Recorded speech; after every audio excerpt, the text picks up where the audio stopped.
আসসালামু আলাইকুম সবাইকে, welcome to my YouTube channel আর ফেসবুক পেজ। হোপফুলি সবাই অনেক অনেক ভালো আছেন। আলহামদুলিল্লাহ আমিও অনেক ভালো আছি। আজকে একটা নতুন ভিডিও নিয়ে চলে আসলাম। ভিডিওটা একটু বেশি বড় হয়ে গেছে, সেই জন্য ভাবলাম কেননা ভয়েস দিয়েই দিই। আর যেই ভিডিওগুলো একটু বেশি ছোট হবে সেগুলো হয়তোবা শুধুমাত্র মিউজিক দিয়ে দিব।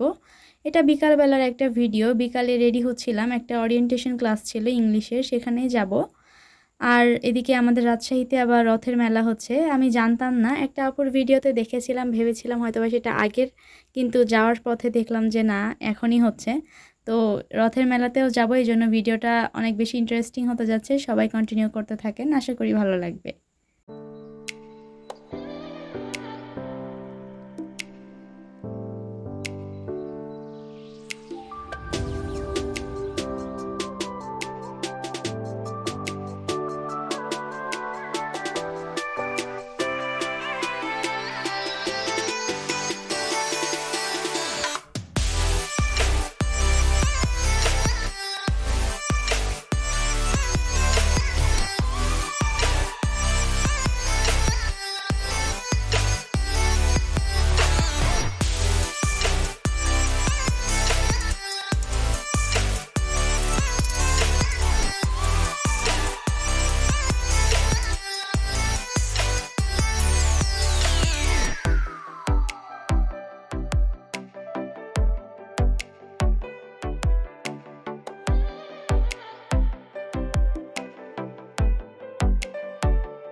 এটা হচ্ছে আমাদের ওরিয়েন্টেশন ক্লাস শেষের একটা ছোট ভিডিও। এখানে প্রাইভেটের ওনার যে ভাইয়া ছিলেন, উনি আমাদের সবাইকে একটা করে আইসক্রিম আর ফুল দিয়েছিলেন। গরমের মধ্যে আইসক্রিম পেয়ে আমাদের অনেক লাভ হয়েছে। তারপরে এই যে রথের মেলায় আমি আর আমার বেস্ট ফ্রেন্ড চলে আসছি। আমাদের দুইজনের আলাদা করে প্ল্যান করে কখনোই ঘুরতে বের হওয়া হয় না। এরকম ক্লাস থাকলে তখন যদি কোনো উৎসব অনুষ্ঠান হয় তখনই আসা হয়। তো মেলাটা অনেক ভালো লেগেছে। আর এখানে আমি কিছু কথা বলি, সেটা হচ্ছে যে রথযাত্রা সনাতন ধর্মীয় উৎসব হলেও কিন্তু রথের মেলা ঐতিহ্যবাহী একটা উৎসব। এটা সবার জন্য, বাঙালির জীবনে একটা ঐতিহ্যবাহী উৎসব বলা যায়। তো বাঙালি বলতে ধর্ম বর্ণ নির্বিশেষে আমরা সবাই একই, এটাকেই বোঝায় আমি যা মনে করি। আর এখানে কেউ কোনো খারাপ মন্তব্য করবেন না, কারণ এখানে শুধুমাত্র আনন্দ উল্লাস এগুলাই, এখানে কোনো ভেদাভেদ না করাটাই ভালো। এখানে ছোটদের আনন্দ দেওয়া বা কোনো কিছু কেনাকাটা করা, এই জিনিসগুলাই হয়, এর বেশি কিছুই হয় না। আমার মেলায় আসার মূল উদ্দেশ্যটাই হচ্ছে মাটির জিনিস অ্যান্ড ঘর সাজানোর যে জিনিসগুলো পাওয়া যায় সেগুলাই। আমার খুবই ভালো লাগে এই জিনিসগুলো কিনতে। আমার নিজের ঘর গোছাতে সাজাতে অনেক বেশি পছন্দ করি আমি।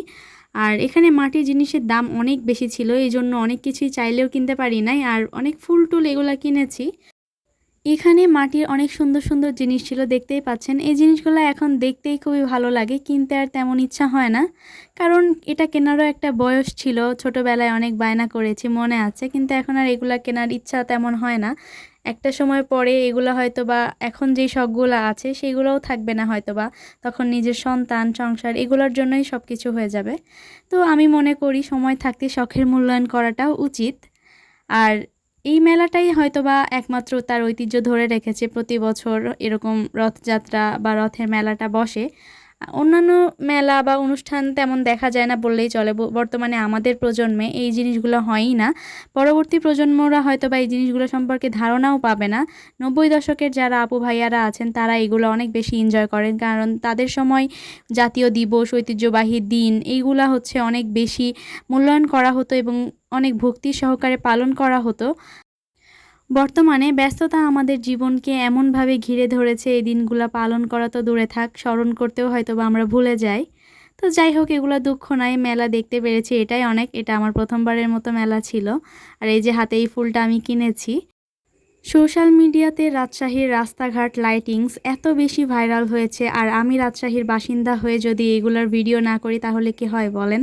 তাই আমিও একটা ছোট্ট ভিডিও করলাম। বিকালের সুন্দর একটা ভিউ ছিল, আশা করি আপনাদের ভালো লাগবে। আমার ভিডিওটা যারা ইউটিউব থেকে দেখছেন তারা অবশ্যই লাইক দিয়ে চ্যানেলটি সাবস্ক্রাইব করবেন, আর যারা ফেসবুক থেকে দেখছেন তারা চাইলে পেজটি ফলো দিতে পারেন।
এই ফুলগুলো সহ আরও কয়েকটা জিনিস, যেমন এই যে এই হেয়ার ক্লিপটা, তারপরে মাটির ওই যে ছোট ছোট যে ফলগুলো পাওয়া যায় ব্যাংক, ওইগুলো 2টা কিনেছিলাম।